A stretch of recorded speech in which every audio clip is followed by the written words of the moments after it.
Today, I had the privilege of speaking with Thomas Barrie. Thomas is a practicing architect and a professor of architecture at North Carolina State University, whose scholarship focuses on architecture's symbolism, ritual use, and cultural significance. He's published extensively on this subject, including a couple of his books, which are House and Home, Cultural Contexts, Ontological Roles.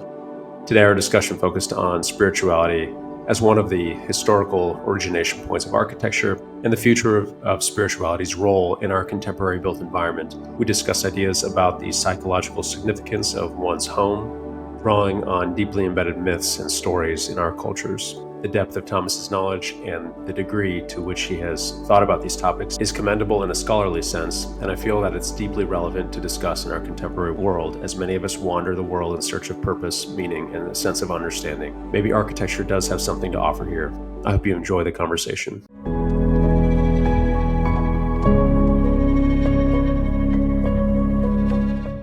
Well, Tom, thank you so much for joining us today.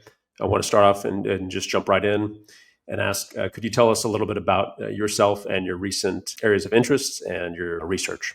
Yeah, sure. I have been in higher education for most of my career, and I started off in the practice world as well. I worked in practice in Boston for over 9 years and had my own firm, but at a certain point, I started teaching part-time in the Boston area and realized that was more my calling, and where I felt that I could perhaps make a little bit more difference in the architectural cultures but also larger cultures than perhaps I could in practice. A little bit about my education is that I have an MArch from Virginia Tech, and that was a little bit of an unusual time at Virginia Tech, very experimental school and curriculum. And fundamentally, I studied Louis Kahn for 3 years under the tutelage of my professor, Jan Holt. Later, I did a Master of Philosophy at the University of Manchester, working under Roger Stonehouse, and that was really focused on looking at the built environment in a very analytical way, pulling it apart, and in particular, based on Professor Stonehouse's own research, pattern seeking and pattern making. And out of that, I found an avenue to explore and eventually publish what had been a long-standing interest of mine, dating from Virginia Tech, was an interest in what we might call the sacred component in architecture. And I began with that, really looking at religious architecture. And the pattern-seeking part of it was looking at comparatively.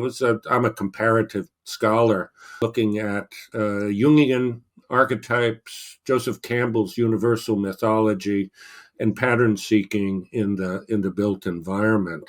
And without going into further detail, there was really cross-disciplinary and historical and cross-cultural. And the name of the book was Spiritual Past, Sacred Place, Myth, Ritual, and Meaning in Architecture. And it drew from Campbell's work of particularly the myth of the hero's journey, and looked at the both communicative, narrative, and kinesthetic, experiential aspects of sacred places, and particular the past sequences and narrative function of architecture. And really, since then, I've built on that scholarship through other writings and books, and have expanded it as well. Because at a certain point, I recognized that what I was really interested in, what was really underneath all of this, was exploring the power of the built environment, the power to affect our lives either positively or negatively, the power to uplift and support ultimately the development of human consciousness. And in that way, my inquiry has broadened. Sure, sure. I'm curious, is that interest into maybe the sacred or realms of psychology, was that present before university, or was this something that kind of fully developed when you were in the academic world? No, it dated for, really from childhood. Without talking too much at length of that, I was raised a Unitarian. Mm. And for those of your listeners who aren't familiar with Unitarianism, we're the smallest and most influential of the Protestant sects. They're very small, but Unitarians seem to come up a lot. And what I brought from my experience of the Unitarian Fellowship was a very ecumenical way of approaching religion. Uh, in that Unitarians, even though they're associated with Christianity, embrace all of the world's major religions. And I remember Sunday school was dedicated to studying all of the great world religions. So Oh, I think, well, I guess I know where some of that interest came from. sure. And Unitarians are also very known, rightfully so, for their agenda of social action and Mm. of seeking justice in the world. And so that's one part of it. Um, I'm also a long term Buddhist practitioner, and that's been since I was 19 or 20, as part of the search that has been the subject of so many novels and myths and so forth that Sure. happens in your 20s, of trying to make the sense of one's world and finding one's purpose in this world that we have been in some ways inexplicably thrust. And like so many things that we discover when we're young, I have no idea why, except that Buddhism, which of course is a very old philosophical and religious tradition and can't be neatly encapsulated or characterized, but one might be able to safely say that it is much more oriented towards orthopraxy than it is towards orthodoxy.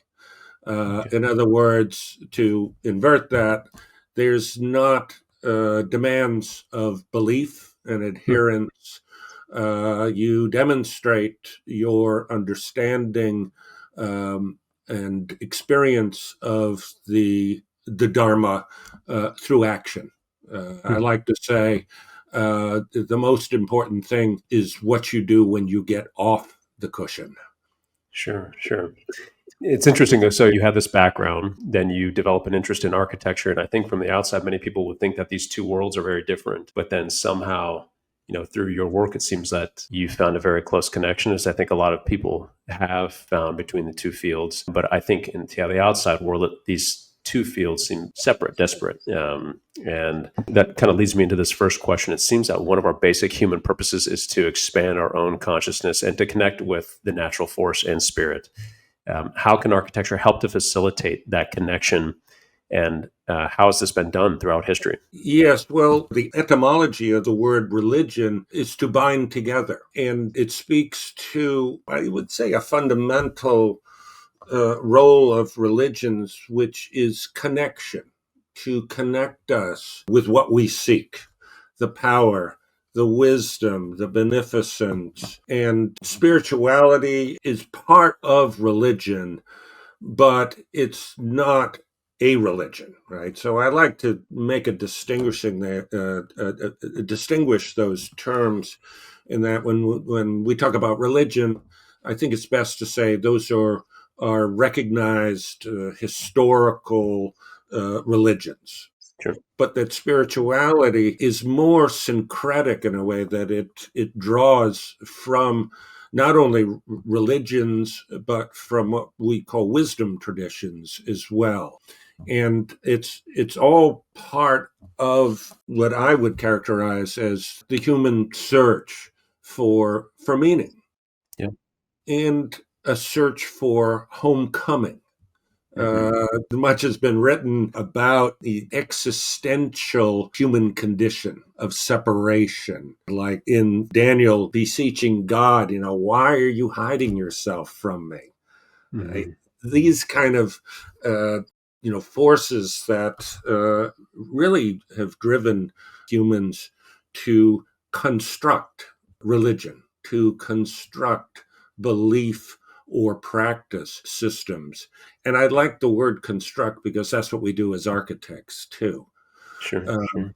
and so you think about the built environment, you could say, well, we provide space, right, to bring together, Yeah. to co-join with our fellow human beings. And often in religious structures, certainly, uh, a place that promises connection, the Hmm. rarefied space of the inner sanctum of the Christian church or cathedral, where mysteriously Christ was present, wasn't represented in the medieval world, but was present. And so that's part of it. And also that the architecture in the history of sacred places and sacred architecture also instructs. It has a communicative function that can be, both taciturn and very garrulous, and that lastly, it can be discursive. It depends on our participation, Hmm. and so these parallels between religious practices, spiritual practices, and our some of our fundamental tasks as architects seem to me to be naturally paired. Hmm. Now, doesn't it? You had mentioned connection with community. Architecture creates spaces that allows connection with community and helps us kind of establish that. Is would it also be fair to say that architecture creates spaces to connect with ourselves as well? And I think maybe I'm thinking about one of your essays where you had mentioned homecoming, the hero's journey. They go out, experience the world, they come back. Home is a place to kind of reconnect with themselves, develop themselves, reflect on things. Would that also be fair to say? Yes, it is. You can think about spaces that have the power to affect or to induce or to lead, acting both at a communal, social, cultural level, but also the individual. I mean, we can only experience the world as an individual, Hmm. uh, in terms of how we receive the world, both in a communal setting or in an individual setting.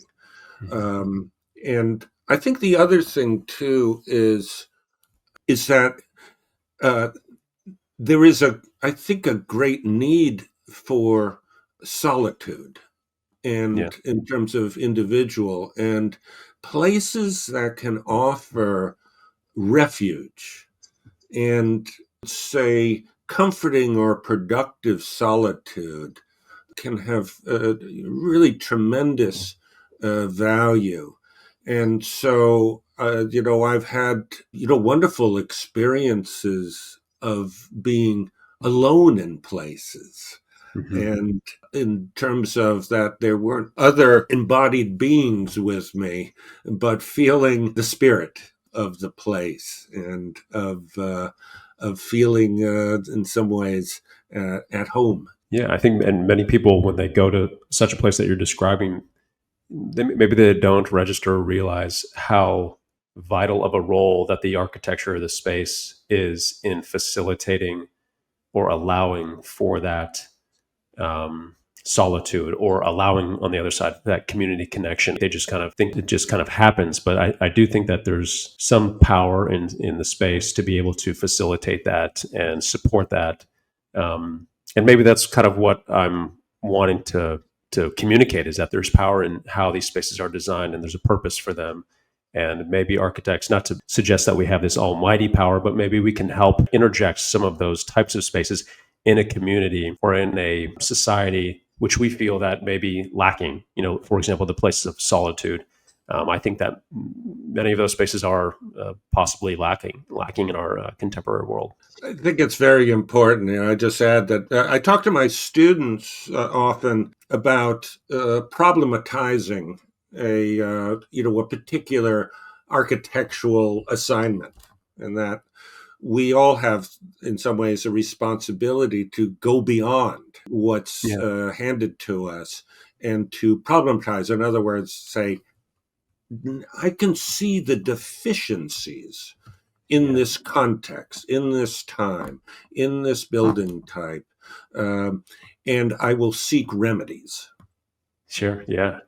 That's often a really difficult pitch in the real world to clients to say when they're looking at square footage, budget, all these kind of pragmatic requirements. You say, "Hey, I'm seeing a society devoid or lacking solitude. We need this." That could be a tough pitch, but I agree. We do, I think, have that responsibility to have a bit of a bird's eye view, or at least an opinion on kind of a cultural what we see lacking or needing in the culture, and to try to interject an architecture that can maybe support that just a hair. Yeah, and Um, it's sometimes we can be subversive about that. I recall a place in Japan, the famous rock gardens. It's actually in the abbot's quarters of the main temple buildings at Daitokuji, Zen Buddhist monastery in Kyoto. And it's a very beautiful garden, and like uh, the other, typical Zen dry garden style, has a wall, uh, and when you sit on the veranda, you look at the garden, of course, but beyond the wall is what the in Japanese is called shake, or borrowed landscape, and in the distance is Mount Hei, which is a hmm, very significant monastic site, and it becomes part of the garden at no cost. right, right. As a layer. Yeah, Yeah, yeah. part of the garden. You didn't have to commission it. Nobody paid for it. Well, that kind of trails into the next question: is why has one of architecture's original purposes to provide space that facilitates connection with the spiritual side of the human being? Why has that perhaps been diluted in our contemporary world? And what, if anything, do you think we should do about that? Yeah, that's a question that, as my dear late friend Lindsay Jones used to say, that's a four whiskey question. Because the reasons for that, I think, are hard to encapsulate. I would, except if you want to, kind of go the route, and I think it's fruitful of read people like Marshall Berman, who wrote about modernism, modernity, and modernization, and Hmm. the rapid change of the modern condition, the in some ways incomprehensible rate of change, and his writing's still relevant to today. Uh, in other words, like other cultural artifacts, right? Architecture of the built environment both responds and reflects its time, Hmm.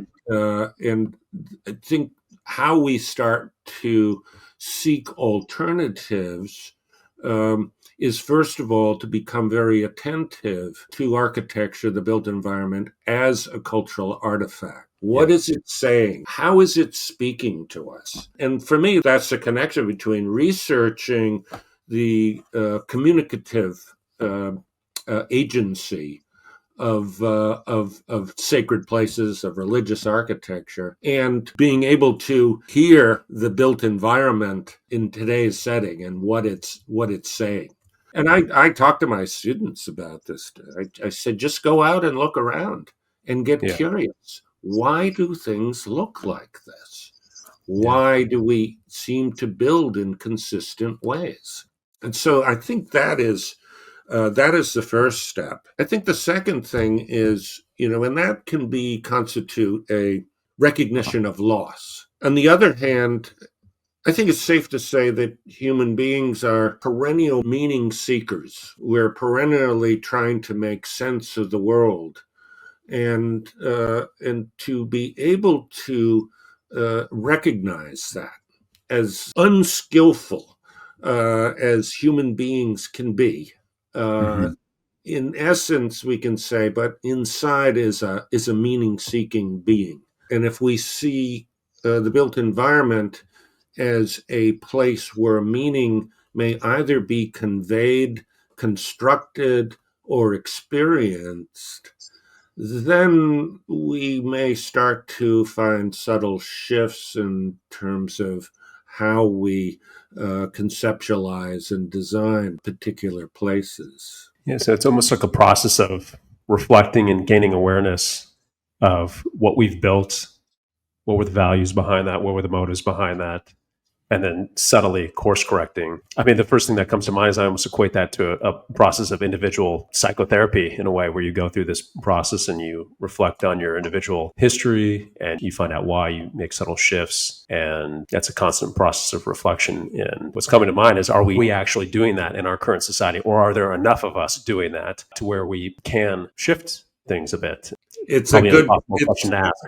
yeah, well, I think, I think we're a little lonely at the moment. I would agree with that. Yeah. We're a little lonely.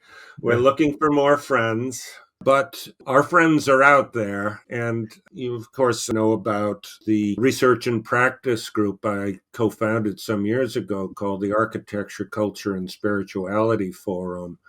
Yeah. And we, we formed that, what became a nonprofit organization back in 2007. It was four of us because we were lonely. Hmm. We Hmm. were all academics, and we thought, geez, not only do it's the subject of spirituality, of the spiritual roles of architecture, not come up in our Yeah. respective institutions. If it does, it's not very well accepted. Right. So we created a home for those who shared in similar interests, and Yeah. it's been extraordinarily satisfying and edifying and inspiring. I have so many occasions I recall of someone coming to one of our symposia and just saying, "I'm so glad to be here. Hmm. Hmm. I'm so glad I found you." Not that we're so wonderful, we're not, right? But that we created a place, right? Yeah. Just like we constructed a place where we could gather. Yeah. Well, I think the message that's being disseminated from your group is one that I think would be beneficial for more people to be aware of and be kind of clued into, because you're right, as our cities are, I love how you refer to them as our artifact. They are our largest artifact. And this idea that when maybe we're not studying them, or maybe we're not thinking about them to the depth and level that we need to be thinking and reflecting upon them, in order to progress them forward in a more constructive way. I don't know if that's being considered by a large enough group of people. So I appreciate what you guys are doing. Yeah, one of our vision statements is that we believe the built environment can aid in the spiritual development of humanity in Yeah. service of solving our most pressing problems. In other words, like many spiritual practices, you know you really can't change the world in productive ways until you change yourself. Right. And I think that I would extend that to the what I describe as reading the built environment, right? Learning uh, to recognize certain predominant aspects of the built environment as a cultural artifact, and that we need skill to do that, and it's learned skill. And it is something I teach as well, or what get called methods of interpretation, Hmm. ways of looking at the world. One is comes out of the field of material culture, Hmm. where you understand culture primarily through its artifacts and not the other way around. Hmm.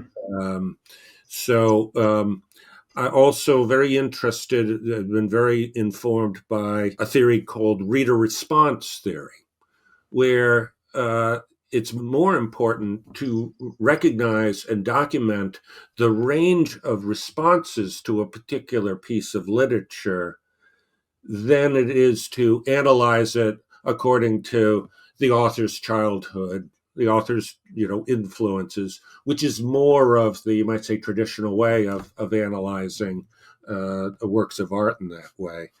And then additionally, and probably primarily for me, is phenomenology and hermeneutics.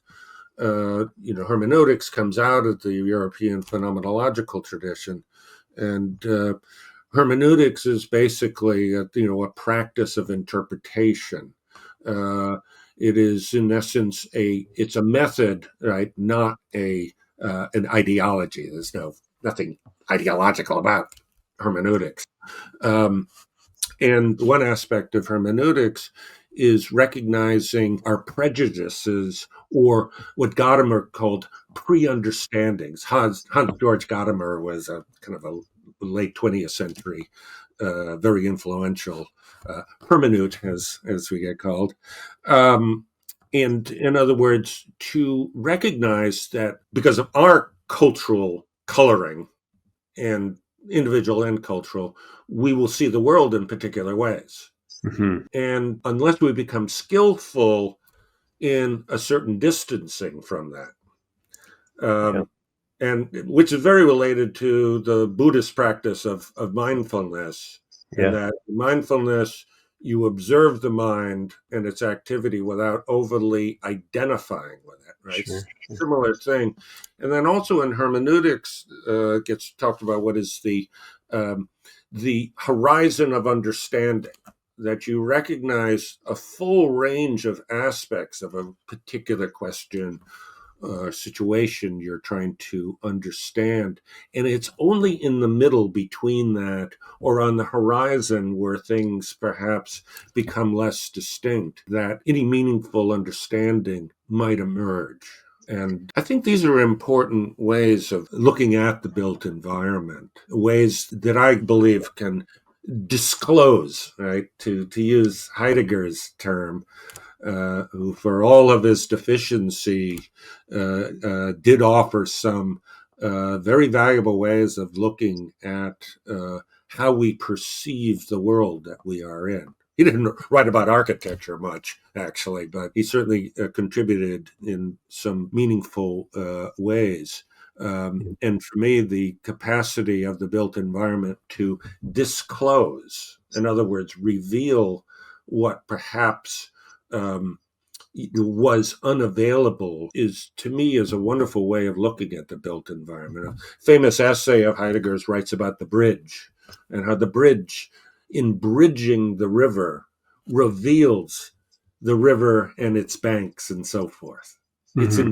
The bridge is only an agent to reveal certain aspects of a larger condition. Yeah, many architects, developers, contractors building the built environment, but I think what you may be referencing is these people that reflect on the built environment and then can read it. We just don't, we don't seem to have too many of those, and if we do, they're not being kind of taken seriously and integrated into the industry, I think, in a way. At least that's my small perception on it. But I also think independently as architects, and you may have gone through this, but if you look back and reflect on your own work, you can kind of read your own work and say, hey, this project may have been influenced by this, and this. You can gain insight into how to put better work out into the world, kind of maybe more in alignment with some of these societal needs that we talked about at the beginning. But reflecting and reading the work, whether it be yours, your own work, or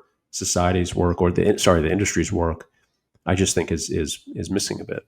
Yes, I agree. There's a great benefit of reflection in many ways, but we need to take time.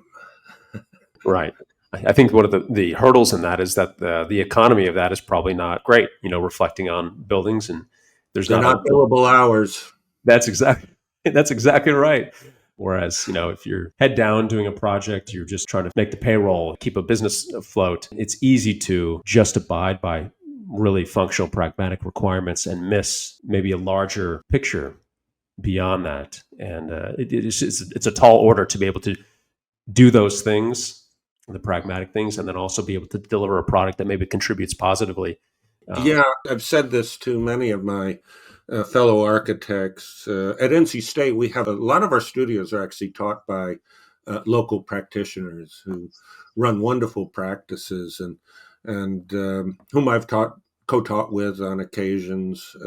And I'll just say I really admire um, my fellow architects that have created or run or lead their own firms. It's, as you know more than me, it's a very demanding profession. And so Yeah. just recognizing, yeah, there's this takes a lot of balancing Hmm. to be able to perhaps feel like you're not blown by the winds of of opportunity or failure, uh, but are more grounded in intention, Hmm. knowing that not every project will will offer those opportunities, but some might. I mean, you kind of look for those pearls when you can find them.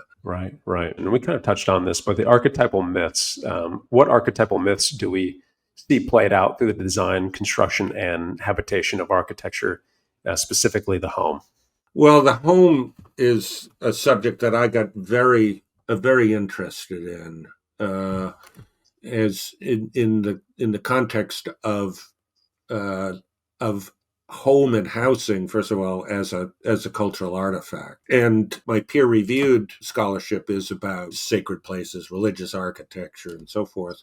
What I describe as my studio research is housing. And I teach housing in Raleigh, North Carolina, right where NC State is. I'm a housing advocate as well.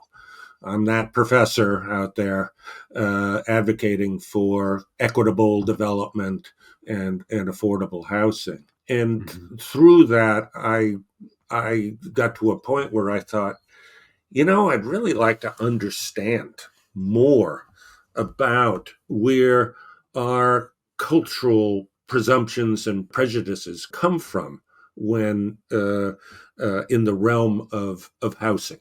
Uh, and as it turns out, there's a wonderful series of cultural influences that I traced back to through the scholarship of others as well, mind you, to to aristocratic England, 16th, 17th century, notions of home as refuge, particularly by the aristocracy, which in turn was influenced by Renaissance Italian pleasure villas, and which drew from late Republic, early Imperial Roman villas, the retiring to the country for repose and restoration.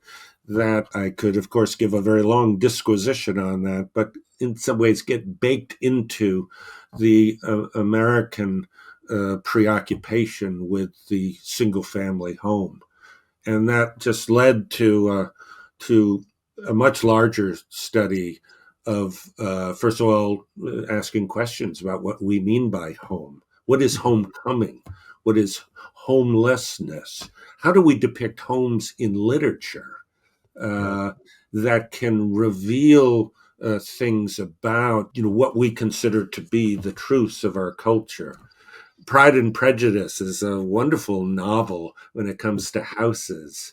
When Elizabeth Bennet falls in love with Darcy uh, after all sorts of tumultuous young people back and forth, and um, and she reflects with her sister later that she knew that she was in love with him finally when she visited his estate at Pemberley, right? That Yeah. the estate reflected all of his attributes. So, Yeah. home as expression of self, Hmm. what has been described as our third skin, right? Right. Clothing is our second skin, where we express ourselves. Our home is our third, and so there are the popular mythologies, right, of what home represents. That became of real interest to me, and that moved into areas of homes for gods, right? The Ptolemaic temple, it's got to be built right, or God will not dwell there. Hmm. Hindu temples, traditional Hindu temples, where the gods must be summoned and only visit. If they're not built right, you have an empty shell, Sure. right? To funerary architecture, to modernist, kind of idealization of the home and its deployment as a theoretical right instrument. So much gets packed into what we call home, or that is very revealing, not only about the cultures that produced it, but speak about the multifarious roles of architecture. And how does that relate to our current housing crisis?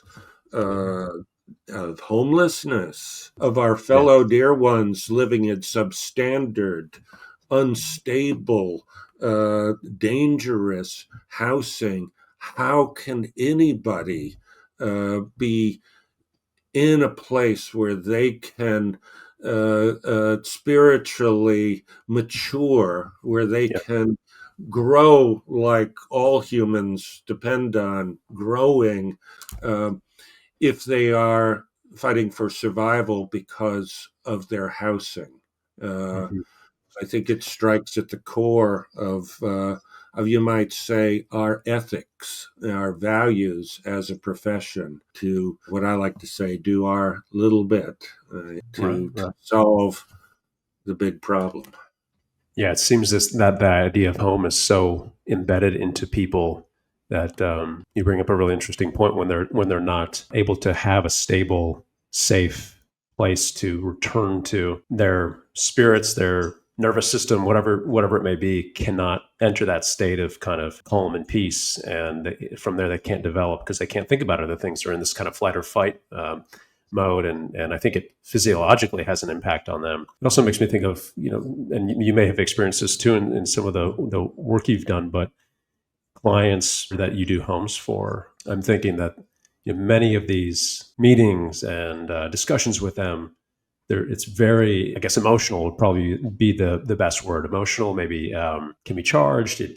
They're extremely passionate about it, as they should. And in kind of developing, at least in my own career, I start to see that there's this deeply embedded reason why these people are viewing their homes with such care and concern, and why it's so can be emotionally charged. Is because society, our history, our literature has kind of told that myth, or that archetype has been embedded into our society since, for thousands of years, and so it starts to make sense in that way. And And what it represents to them. yeah. Yes. And Yeah. what's challenging is they may not even know that it represents that to them. But we do know that it's a very important thing. I've actually started kind of mentioning to a couple of my clients too that this is a super emotional, very personal, spiritual endeavor in taking on a home, because you're connecting with these really kind of primitive human pieces of you. And sometimes that results in a blank stare, but other times that resonates with people. So it's interesting. That's right. I didn't buy into that. Just give me a house, right? Yeah, exactly, exactly. Yeah, but it is, the process can be revealing, and yes, I've had those conversations with couples, and had similar experiences when particularly when I ran my own practice, and I never said this, and I know that it wouldn't be well received. But the interesting thing about humans is, of all the kind of beings in the world, we're really virtually almost the only one that lives in the houses that somebody else lived in before us. Sure, sure. Yeah. I live in a 1907 house, uh, and it's very natural. So, you know, Yeah. uh, but you don't want to tell your client, you're not going to live here forever. Somebody else is going to live here. Right. Yeah, no, you bring up a good That point. changes the game, right? A bird creates its own nest. It doesn't live in a nest that another Yeah, bird inhabited. Yeah. yeah. And it's probably best not to practice on your clients there, but we build for future generations. We the affordable housing side. I mean, we exercise compassion, caring for, in the caring, the being careful about where we direct our energies, certainly in the context of creating a sustainable future, planning for the seventh generation, right? That we're not building for ourselves. We're building for others. And there's that's it's very difficult, especially in our bespoke couture, at least aspect of of the architectural profession. And I don't want to overly characterize it because we're much more diverse than that. But that is part of it, and we have to recognize and recognize that it can be it can be an impediment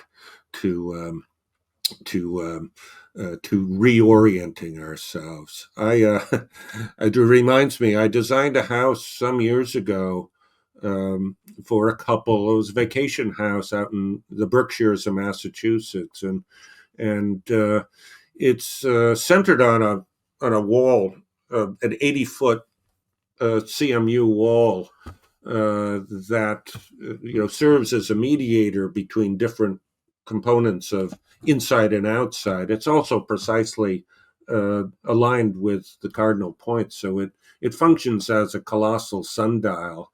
Yeah. And I wrote about it. I got asked to write about it at some point, and I quite truthfully said I imagine this house as a ruin, with only the walls still standing, casting no shadow when it's high noon. Sure. Yeah.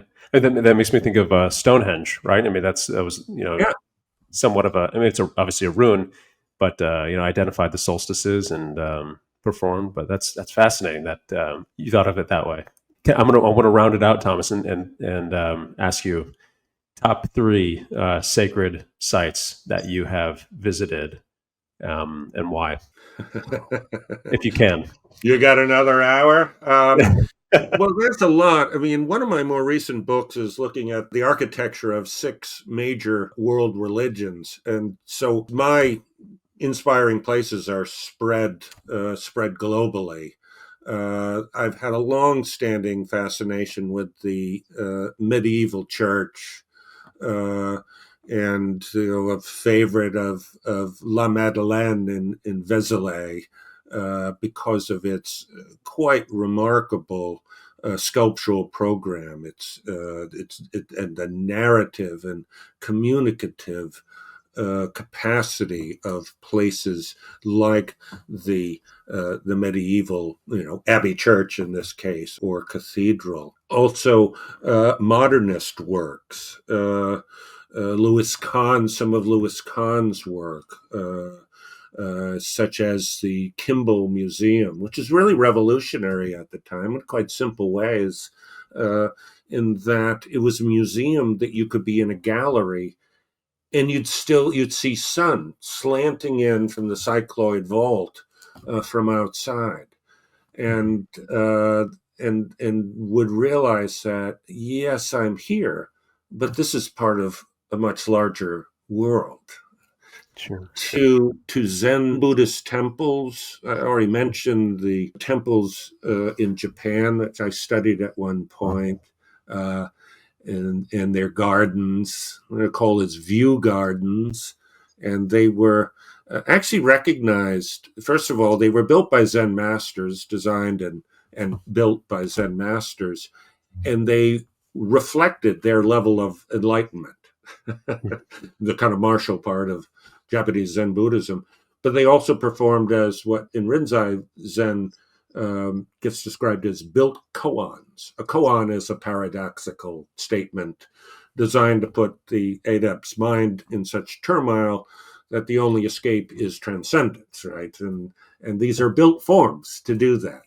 And then, much less known, I have a real interest in revealing and writing about places that people don't know so much about, is the incredible tradition of Buddhist monasteries in Korea. Very little in English. And I wrote about one called Tungdosa.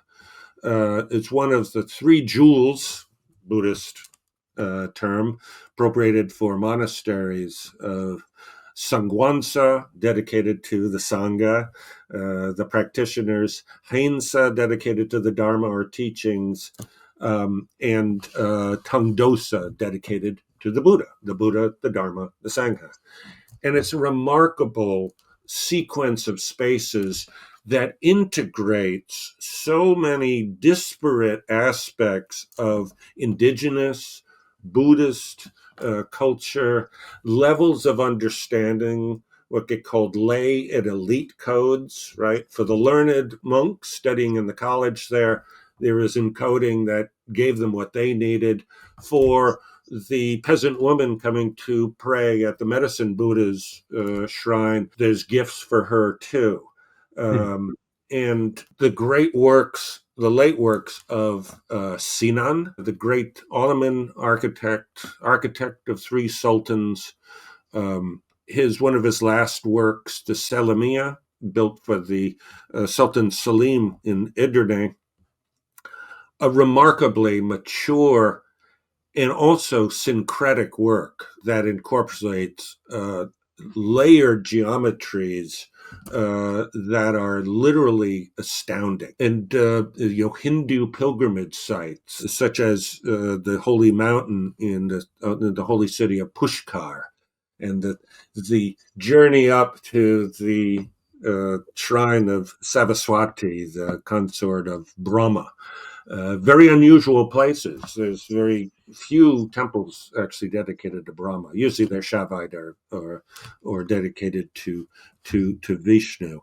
And all of these places, to me, have been very instructive, both in the way you could say history theory, right? Methods and means to understand the significance and power of the built environment, and in terms of design theory.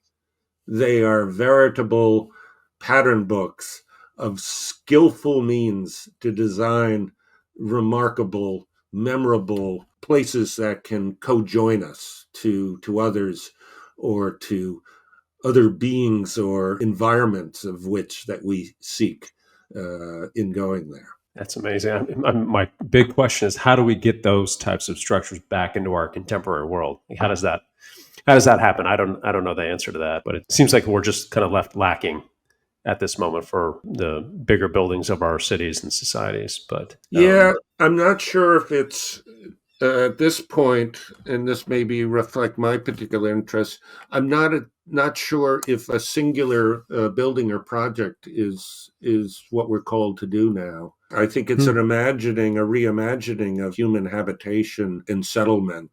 It's places that will do what architecture has typically done, but for different impetuses now, which is to gather, to co-join, to support, and so forth, right?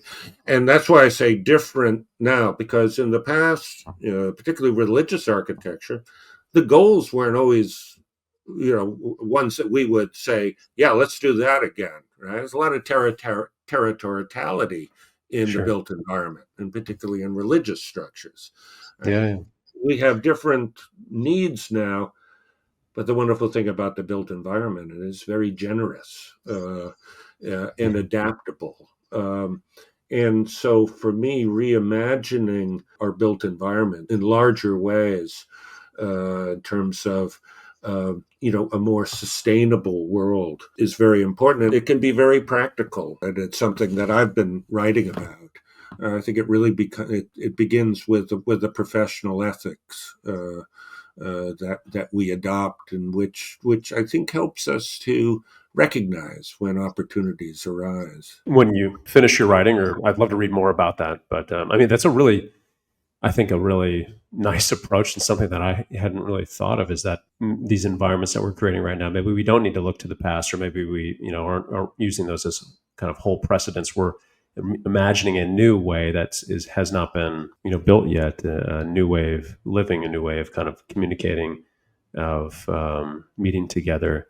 I think that's eye opening for me, and seems a little bit more loose and friendly, And productive.